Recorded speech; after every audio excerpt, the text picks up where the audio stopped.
Hey, what's up everybody? Jake here and welcome to the hobby. Has this ever happened to you where you sent off some Pokemon cards for grading and somehow they come back as CGC 9, BGS 8, Tag 7, or God forbid some PSA 6? This happens so often and you are so sure that your card is in perfect condition. So you're not sure why some of your cards come back as such low grades. Well, in today's video, I'm going to be grading some Pokemon cards along with you guys to just vet them out and see if some of my cards are going to be grade worthy or not. And here's the thing. Many Pokemon cards are not grade worthy. In fact, the vast majority of Pokemon cards are not going to be worth it to get graded. While grading Pokemon cards can significantly increase their value, not every single Pokemon card is gradable. You should not be sending off every single card for grading. And if you do want to grade every single Pokemon card that you have, that is a personal choice. So just be aware, not every single card needs to be graded. And many of the times, cards that are packed fresh are still not grade worthy. I actually have some really cool cards that I pulled from my recent black and white opening, and I would love to pre-grade some of these cards with you guys and tell you how do I actually pre-grade some of my Pokemon cards. Regardless of which grading company that you go to for your grading, whether it's be BGS, Tag, CGC, or PSA, in general, all grading company follows the same general criteria, and that is centering, corners, surface area, and the edges. So those are the 4 areas that you would look for, and many people will look right into their cards and try to examine all 4 of those criterias at the same time. And I would say that is the suboptimal way to do it. If you are grading your Pokemon cards, I would highly recommend you focus on some of the more prominent criterias that are very easy to spot. And the one that I'm going to be focusing on is centering. The reason I focus on centering is because centering is by far the easiest of the 4 to spot. In fact, you can look at a card almost immediately and tell if it's off-centered or not.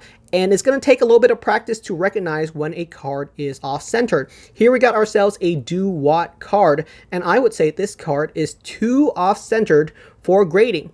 It might still get a PSA 9, but personally, I would not send this card off for centering. Why is that? If you look at the very top of the card, there's quite a bit of edges compared to the bottom border. The bottom border is extremely thin, and most people want their card to be perfectly centered. It's just something that collectors innately want inside of their cards. So immediately, regardless of the surface, edges, and corners of this Do-What, I would not send this card off for grading because it immediately failed my first test, which is centering. So that is my first filter, is I'll look through all of my Pokemon cards and see if I like their centering or not. Again, with this Frillish, I don't really like the centering on it. I think it's way too thin on the left side and way too thick on the right side. I would prefer it a little bit more centered.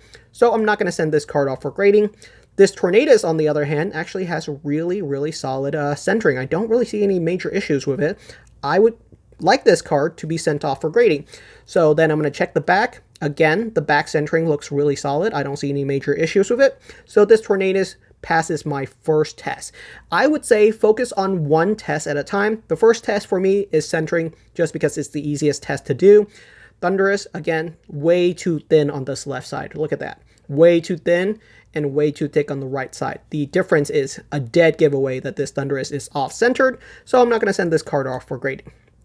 This Larvesta looks really solid. The centering could be better, but it's right within the range of 55 to 45 split on the centering in that it's fairly close. There may be a little bit of skewing on one side or other, but it's close enough. There's no such thing as absolutely decimal perfect centering. So there does seem to be some leeway for a lot of the grading companies because there is never ever going to be a perfectly centered card, whatever that means. So we got ourselves a very nicely centered Larvesta, and I would send this card off for grading based on those first 2 criteria. So very quickly, you can see that I started off with 6 Pokemon cards, and just with one single test of centering, I've already filtered out 4 cards as being not gradable, and that is very, very common. Even though all of these cards are product fresh, pack fresh, at the end of the day, I'm only grading maybe 2 cards out of the 6, and that is very common. I think what a lot of people do is they will send off all 6 of these cards for grading immediately,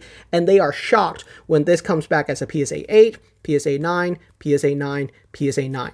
And really the case is most cards, when they are packed fresh, are still not gem mint or pristine worthy, and that is very, very unfortunate that the quality control immediately once you receive your cards are very poor, but that is the case. The next test that I look for is going to be, again, centering and edges on the back. This is the La Resta that we said was good centering earlier. However, if I look at the very top corner of this card, I do see that there is quite a bit of corner and just damage in general, and this is going to fall into the category of surface damage and corner damage. And you can see that it's very, very prominent. There's clearly some kind of damage on the top corner right there, and that is an immediate dead giveaway. Again, if I can spot the issue with this card from a first glance, I know for sure whichever grader I send it to is also going to notice it.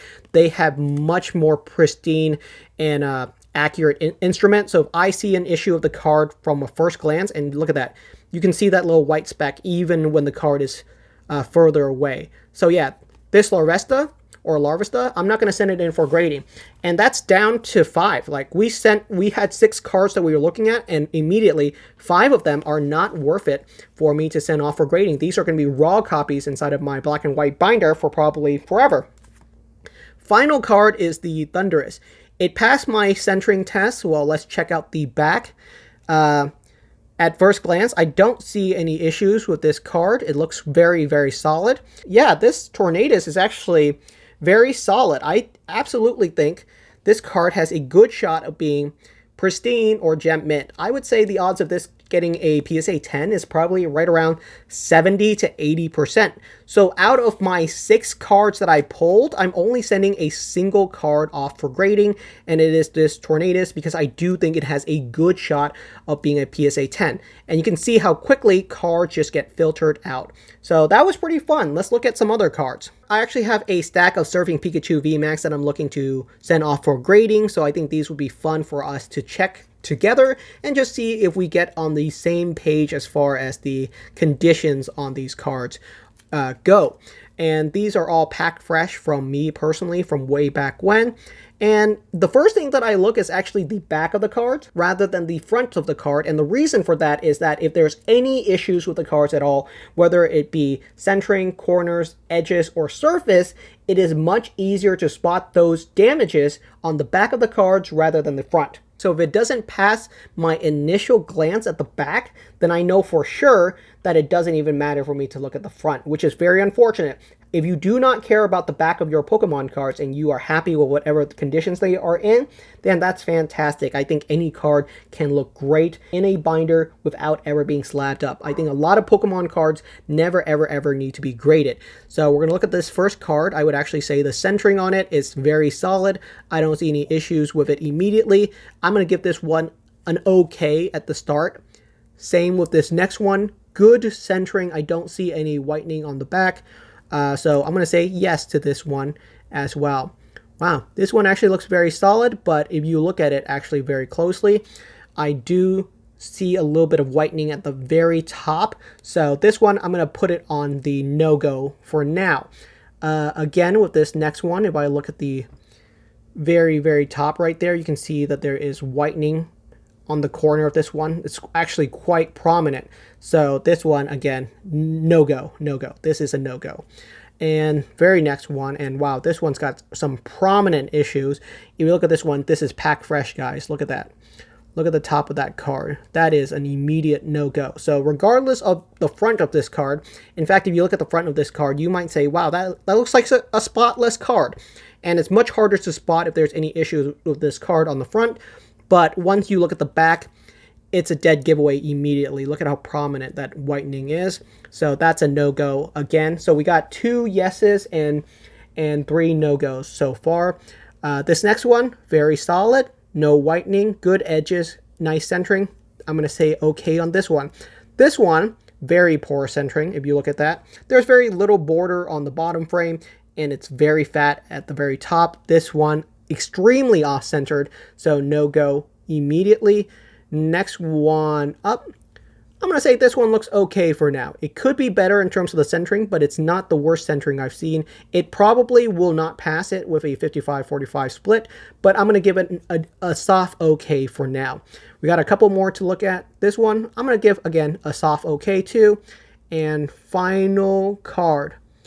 Again, I would say a soft okay. So first round of filter, we had ourselves 10 Surfing Pikachu, and just with the back, within seconds, I was able to filter out 4 copies that I would not send off for grading. So now we have 6 copies, and then we move to the very next criteria, which is the front surface area. And this is going to be the one that takes you more time to look at. But if you see any errors at all with the front of the card, that's when you start saying these are no-go. And again, you got to look at the centering on the card. And that's how easy it is to actually grade some of your Pokemon cards. Within seconds, I'm filtering out cards that would never ever get graded. And you start seeing more and more issues with cards as you get good lighting and you get better at looking at the surface areas of some of these cards. You can use a magnifying glass for more detail, but in general, I feel like that is not necessary.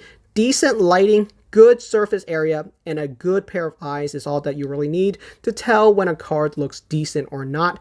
Some of these cards I will probably send off for grading, and they may come back as a 9 or 8 still, but at least with this initial round of vetting, I'm saving myself plenty of dollars by making sure that cards that I know for sure or am very confident would never get pristine conditions or Gem Mint 10 are immediately filtered out, like these 4 Surfing Pikachu VMAX, because wowzer, you definitely don't want to be sending that off for grading. Thank you so much for watching. I hope this has been a good insight onto how you can pre-grade some of your Pokemon cards. Let me know what your thoughts are. I got myself a base set Unlimited Charizard. I wanted to do an example of it, but it just wasn't worth it. There's plenty of issues that you can spot with this card immediately from every single corner. It's off-centered in the front category. You can see right there, too thin on the left side and way too wide on the right side.